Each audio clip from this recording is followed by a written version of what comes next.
the land where we were born, the nation where we grew up. So many colors that live together in peace, with a million timeless treasures, with an abundance of natural wealth. Indonesia is not just wonderful. Indonesia is a wonderland. Kota baru punya Bamega, Bamega mana putri Samangara, mana putri Samangara. Assalamualaikum warahmatullahi wabarakatuh. Salam sejahtera untuk kita semua. Shalom, Om Swastiastu, Namo Buddhaya, Salam kebajikan. Perkenalkan kami dari kelompok 5. Sebelumnya izinkan kami untuk memperkenalkan diri masing-masing. Perkenalkan, saya Adelia Putri Nur Fajri. Perkenalkan, nama saya Kaisa Zaratu Siva. Perkenalkan, nama saya Alzara Meliasani. Perkenalkan, nama saya Rembulan Cahya Ramadhani. Perkenalkan, nama saya Siti Masyukro. Perkenalkan, nama saya Rahma Lutfi Aulia. Berdirinya kami di sini ingin mempresentasikan Provinsi Daerah Jambi, Sulawesi Tengah, Yogyakarta, Gorontalo, Bangka Belitung, dan Papua Selatan. yang terdiri dari tradisi adat, bahasa, pakaian adat, tari-tarian daerah, rumah adat, senjata tradisional, dan makanan khas daerah. Assalamualaikum warahmatullahi wabarakatuh. Perkenalkan, saya Adelia Putri Nur Fajri dari kelas 11 OTKP 1. Saya akan mengajak kalian untuk mengenal kebudayaan di Provinsi Jambi. Yang pertama, ada tradisi kenduri seko. Tradisi kenduri seko merupakan upacara pemberian gelar terhadap seseorang yang dianggap layak untuk menyandang gelar Depati atau Permeti. Uniknya, untuk mengundang para tamunya, para penyelenggara menggunakan bendera sebagai tanda bahwa sang penerima diundang dalam acara tersebut. Selain tradisi kenduri seko, Jambi juga memiliki tradisi lainnya. Yang pertama, ada tradisi berburu subuh. Yang kedua, ada tradisi ma'antar. Yang ketiga, ada tradisi malam bernai. Yang keempat, ada tradisi makan kalung. Yang kelima, ada tradisi kumau. Yang kedua, ada bahasa Melayu Jambi. Bahasa Melayu Jambi merupakan bahasa asli Provinsi Jambi. Bahasa ini digunakan untuk berinteraksi antar suku yang ada di Provinsi Jambi. Yang ketiga, ada pakaian kurung tanggung. Pakaian kurung tanggung merupakan pakaian adat Jambi yang dipakai oleh laki-laki dan perempuan Jambi untuk acara pernikahan. Ciri khas dari pakaian ini mengedepankan motif yang terdiri dari pucuk rebung, bunga melati, dan bunga tagapo. Keempat, ada tari kapur siri. Tari kapur siri merupakan tari penyambutan yang biasanya ditarikan oleh para penari perempuan dengan menggunakan pakaian adat. Para penari akan mementaskan tari kapur siri diiringi oleh alunan musik penggiring.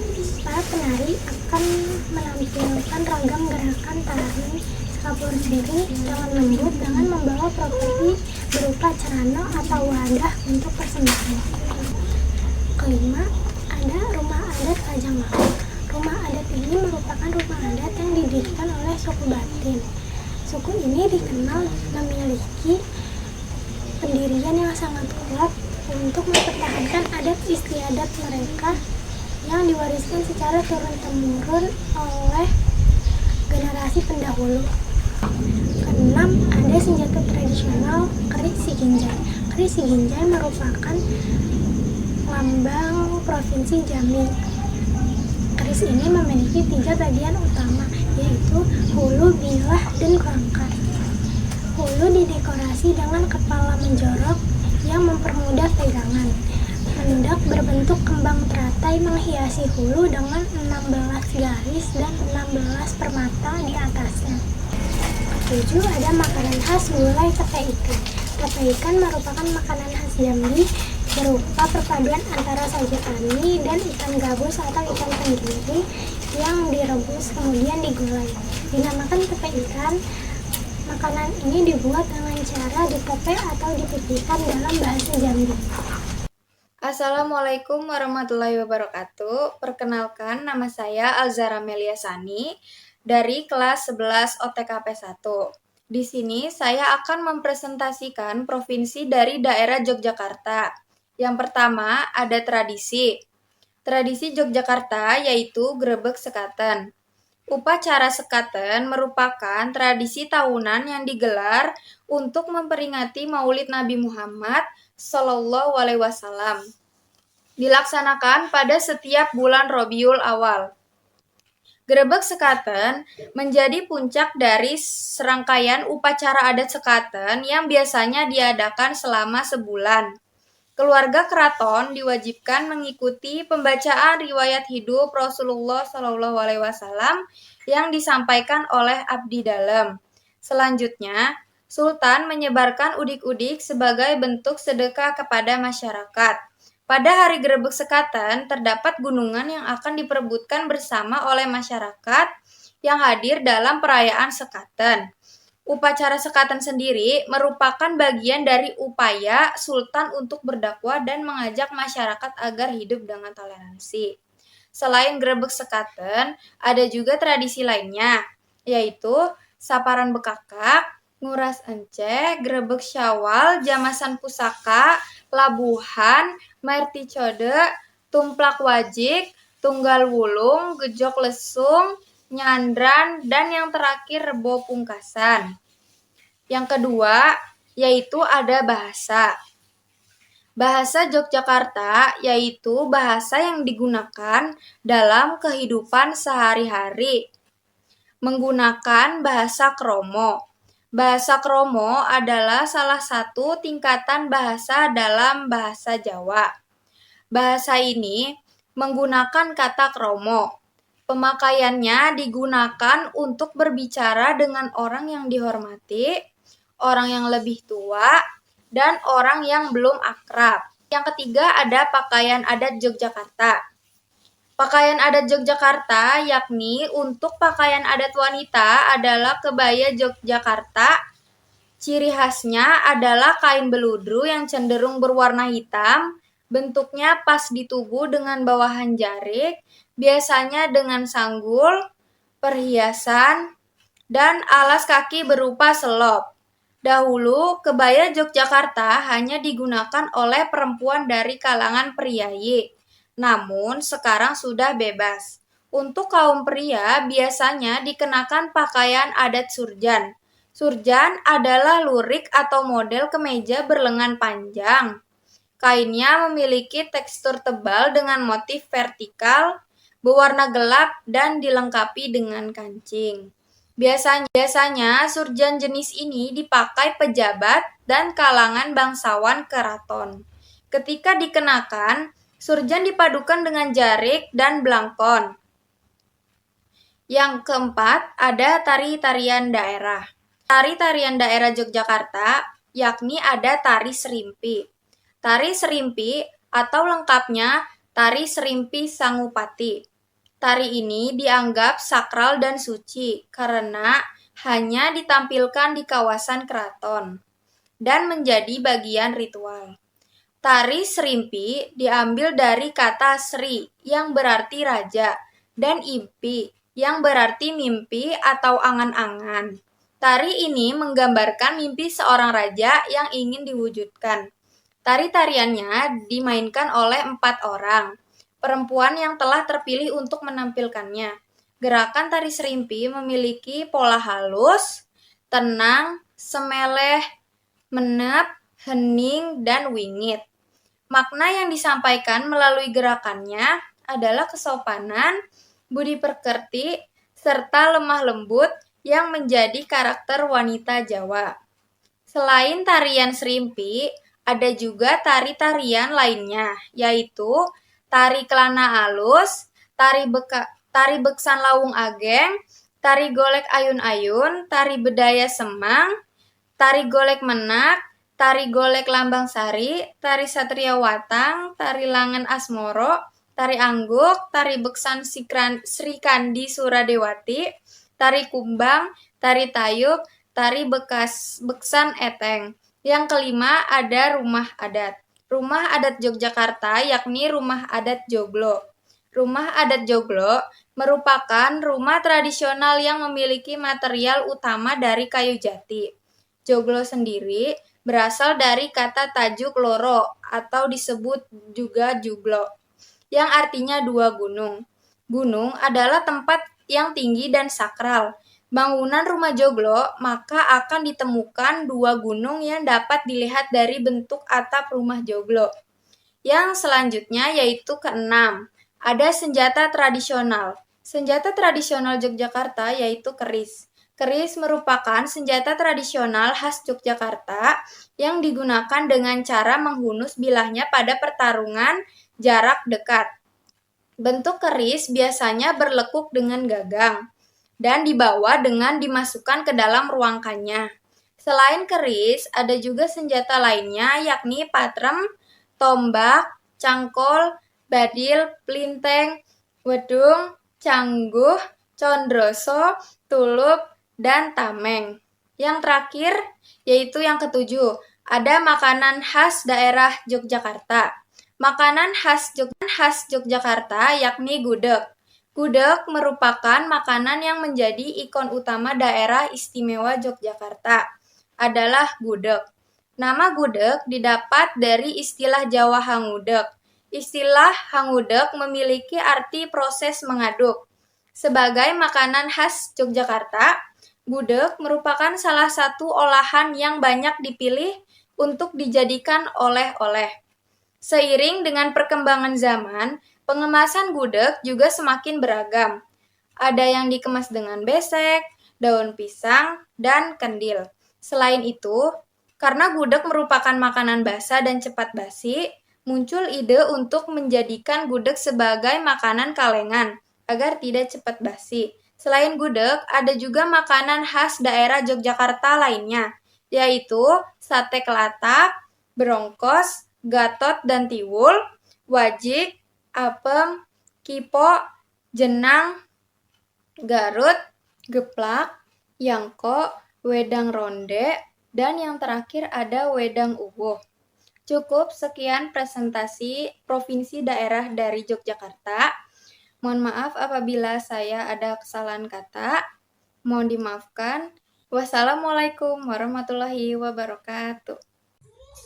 Assalamualaikum warahmatullahi wabarakatuh. Perkenalkan, nama saya Kaisa Zarutu Sifa. Saya kelas 11 OTKP 1. Berdirinya saya di sini, saya akan mempresentasikan tentang Provinsi Sulawesi Tengah. Yang pertama yaitu ada tradisi. Tradisi Malabotumpe. Upacara Malabotumpe merupakan sebuah ritual syukuran atas hasil panen telur burung maleo yang telah dilakukan oleh masyarakat Banggai, Sulawesi Tengah sejak zaman kerajaan Banggai yang dipimpin oleh Raja Mandapart. Maleo sendiri merupakan burung endemik yang umumnya dapat ditemukan di wilayah pantai, khususnya di daerah Dangkiang, Kecamatan Batui. Yang kedua ada Nongpudu Falampose, yang ketiga ada upacara Ratompo, dan yang keempat ada upacara Rakeho. Selanjutnya ada bahasa daerah. Yang pertama, bahasa Keli. Bahasa Keli merupakan bahasa yang bertanah asal di Kabupaten Donggala, Parigi, dan Kota Palu, Provinsi Sulawesi Tengah. Yang kedua ada bahasa Pamonan, yang ketiga ada bahasa Banggai. Selanjutnya ada pakaian adat. Yang pertama, pakaian adat suku Kaili. Pakaian adat suku Kaili untuk kaum wanita dinamakan baju gembe, sedangkan untuk kaum pria dikenal dengan sebutan koje dan puruka pajana. Yang kedua ada pakaian adat suku Mori, dan yang ketiga ada pakaian adat Badu. Selanjutnya tari-tarian daerah. Yang pertama tari Pamonte. Tarian Pamonte, tarian pertama berkaitan dengan mata pencaharian suku Kaili yang mendominasi di wilayah Sulawesi Tengah, yaitu bertani. Yang kedua ada tari Raigo, yang ketiga ada tari Moende, dan yang keempat ada tari Dero. Selanjutnya rumah adat. Yang pertama rumah Tambi, merupakan rumah adat asal Provinsi Sulawesi Tengah. Rumah adat ini memiliki berbagai keunikan mulai dari bentuk hingga material bangunan yang digunakan. Rumah adat Tambi dibuat oleh suku Kaili dan suku Lore. Selanjutnya ada senjata tradisional. Yang pertama guma, senjata tradisional khas masyarakat Sulawesi Tengah dan sebagian besar dimiliki warga suku Kaili, suku asli yang mendiami wilayah Kota Palu, Kabupaten Sigi, Kabupaten Donggala, dan Kabupaten Parigi Mutong. Kedua, ada senjata doke. Yang ketiga, senjata kaliavo. Selanjutnya, ada makanan khas daerah. Yang pertama ada milu siram, makanan khas Sulawesi Tengah. Yang pertama ada milu siram. Makanan ini berupa sup jagung dengan tambahan udang atau ikan. Cita rasa dari sup jagung ini memiliki kombinasi antara asin, manis, hingga pedas. Yang kedua ada uta dada, ketiga duo sale, keempat kaledo, dan yang terakhir palu mara. Assalamualaikum warahmatullahi wabarakatuh. Perkenalkan, nama saya Rahma Lutfi Aulia dari kelas 11 OTKP 1. Di sini saya akan mengajak kalian untuk mengenal kebudayaan dari daerah Papua Selatan. Mau tahu apa saja? Yuk simak videonya. Yang pertama ada tradisi. Tradisi Papua Selatan yaitu upacara bakar batu. Upacara bakar batu adalah salah satu bentuk syukur masyarakat Papua dan biasanya dilakukan untuk menyambut hari kebahagiaan, seperti pernikahan adat, kelahiran, dan penobatan kepala suku. Kedua, ada bahasa. Bahasa yang digunakan oleh masyarakat Papua Selatan yaitu bahasa Asmat. Kenapa? Karena suku Asmat adalah salah satu suku terbesar di Papua Selatan. Tetapi, tidak semua masyarakat Papua Selatan menggunakan bahasa Asmat, tapi memakai bahasa lain juga, seperti bahasa Marin, bahasa Korowai, dan bahasa lain-lainnya. 3. Ada pakaian adat. Pakaian adat yang terkenal di Papua Selatan yaitu pumi. Pumi adalah rok mini yang terbuat dari anyaman daun sagu. Pumi memiliki rumbai-rumbai yang dibiarkan terurai di sekeliling pinggul dan paha. Keempat, tarian. Tari Seka merupakan tarian adat masyarakat pesisir Papua Selatan. Tarian ini sebagai ungkapan rasa syukur kepada Sang Pencipta atas hasil panen, atau sebagai proses mengantarkan gadis ke calon pengantin laki-laki. Kelima, rumah adat Papua Selatan, yaitu rumah gotan. Rumah adat ini adalah rumah khas suku Marin yang ditinggali oleh kaum laki-laki sejak remaja hingga menikah. Di sekitar rumah gotan terdapat rumah keluarga yang disebut dengan rumah orang aha, yang diperuntukkan bagi kaum perempuan. Ada juga rumah jeu, yaitu rumah adat suku Asmat, dan rumah tinggi, rumah adat suku Korowai. Keenam, ada senjata tradisional Papua Selatan, yaitu pisau belati atau biasa kita sebut dengan pisue. Senjata ini diambil dari tulang paha manusia atau tulang burung kasuari yang bulunya menghiasi hulu belati tersebut. Ketujuh dan terakhir ada makanan khas, yaitu papeda. Papeda merupakan makanan khas Papua Selatan yang terbuat dari sagu dan air lalu dimasak hingga mengental. Papeda biasanya disajikan dengan ikan kuah kuning atau kuah pedas khas Papua. Nah, itulah kebudayaan dari daerah Papua Selatan. Sekian dari saya. Wassalamualaikum warahmatullahi wabarakatuh. Dadah! Assalamualaikum warahmatullahi wabarakatuh. Halo teman-teman, perkenalkan nama saya Rembulan Cahaya Ramadhani. Saya akan mengajak kalian semua untuk belajar bersama mengenai beberapa kebudayaan yang ada di Provinsi Gorontalo. Mau tahu apa aja? Yuk simak videonya. Yang pertama ada tradisi. Salah satu tradisi yang ada di Gorontalo adalah Tumbilotohe, yaitu tradisi menyalakan lampu minyak tanah pada akhir bulan Ramadan untuk menyambut Lailatul Qadar. Yang kedua ada bahasa. Bahasa yang digunakan oleh suku Gorontalo adalah bahasa Gorontalo. Bahasa ini digunakan di wilayah Provinsi Gorontalo, Sulawesi Tengah, dan Sulawesi Utara. Yang ketiga ada pakaian adat. Biliu adalah salah satu pakaian adat Gorontalo yang wajib digunakan oleh mempelai wanita pada saat upacara adat pernikahan. Biliu adalah pakaian tradisional yang paling lengkap ornamen adatnya dan juga paling tinggi kedudukannya karena disertai pula dengan penggunaan mahkota adat yang lengkap. Yang keempat ada tarian. Tarian dana-dana adalah salah satu tarian tradisional yang berasal dari Gorontalo. Tarian pergaulan yang bersifat menghibur dan sering ditampilkan dalam acara penyambutan tamu pernikahan dan acara-acara yang lainnya. Tarian ini juga melambangkan cinta dan kasih. Yang kelima ada rumah adat. Bantanyo Paboide berasal dari dua kata, yaitu Bantanyo yang artinya gedung dan Paboide yang artinya tempat untuk musyawarah. Pada dasarnya, rumah adat Bantanyo Paboide tidak memiliki kamar tidur, karena rumah adat ini tidak untuk ditinggali atau menginap, melainkan untuk musyawarah. Saat ini, rumah adat Bantanyo Paboide juga berfungsi berfungsi sebagai tempat untuk melestarikan dan mengembangkan seni serta budaya Gorontalo. Yang keenam ada senjata tradisional. Baludu adalah salah satu jenis senjata tradisional, sejenis keris dengan bilah lurus dan bermata dua, yang pernah digunakan dalam salah satu perang yaitu Perang Paniti. Dengan berukuran sekitar 40 cm, baludu memiliki ukiran pandungo dengan motif mahkota dan tameng dari kayu hitam. Dan yang ketujuh ada makanan khas. Binde biluhuta, dalam bahasa Indonesia, binde artinya jagung, sedangkan orang Gorontalo sering menyebutnya dengan milu. Biluhuta sendiri artinya disiram. Binde biluhuta merupakan sup yang terdiri dari jagung, ikan, dan udang dengan cita rasa yang manis, asin, dan pedas. Menurut cerita para orang tua di Gorontalo, binde biluhuta sendiri sudah ada sejak abad ke-13. Oke, jadi itu tadi adalah beberapa kebudayaan yang ada di Provinsi Gorontalo. Sekian dari saya. Wassalamualaikum warahmatullahi wabarakatuh. Assalamualaikum warahmatullahi wabarakatuh. Halo teman-teman, perkenalkan nama saya Siti Majito. Di sini saya akan mengajak kalian semua untuk belajar mengenai beberapa kebudayaan di Bangka Belitung. Mau tahu apa aja? Simak videonya. Yang pertama, tradisi Bangka Belitung. Salah satunya tradisi makan berulang, yaitu menggambarkan sistem kebersamaan, toleransi menghargai yang lebih tua, dan keberlanjutan hidup bagi generasi penerus. Yang kedua, bahasa Bangka Belitung. Salah satunya bahasa Melayu, yaitu dialek Mayang yang dituturkan di Kecamatan Kapakampit, Belitung Timur. Berdasarkan hasil perhitungan dialektometri, persentase perbedaan antara kelima dialek tersebut adalah 51% sampai 80%, sehingga kelima dialek tersebut berbeda. 3. Pakaian adat Bangka Belitung.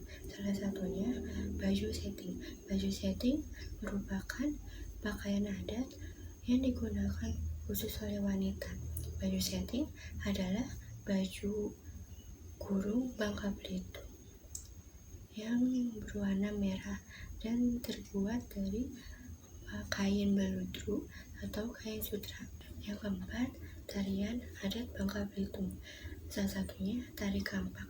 Tari kampak merupakan tarian dari daerah Bangka Belitung yang menggambarkan keceriaan bujang dan dayang di Kepulauan Bangka Belitung. Yang kelima, senjata tradisional Bangka Belitung. Salah satunya senjata kerambit. Kerambit merupakan senjata tradisional Bengkulu yang memiliki bentuk dan penggunaan khusus. Yang keenam, rumah adat Bangka Belitung. Salah satunya Rumah Limas. Rumah Limas adalah rumah adat dari Bangka Belitung. Rumah adat Rakit Limas dikenal sebagai rumah adat Bangka Belitung. Namun secara garis besar, rumah adat Rakit Limas terdiri dari 3 jenis, yaitu rumah rakit, rumah limas, dan rumah panggung. Yang ketujuh, makanan khas dari Bangka Belitung, yaitu kemplang. Kemplang adalah makanan ringan kerupuk ikan. Satu ini merupakan oleh-oleh khas dari Bangka yang paling terkenal dan paling diminati semua orang karena rasanya yang gurih dan garing. Sekian presentasi dari saya. Assalamualaikum warahmatullahi wabarakatuh. Sekian presentasi dari kami, kurang lebihnya mohon maaf. Wassalamualaikum warahmatullahi wabarakatuh.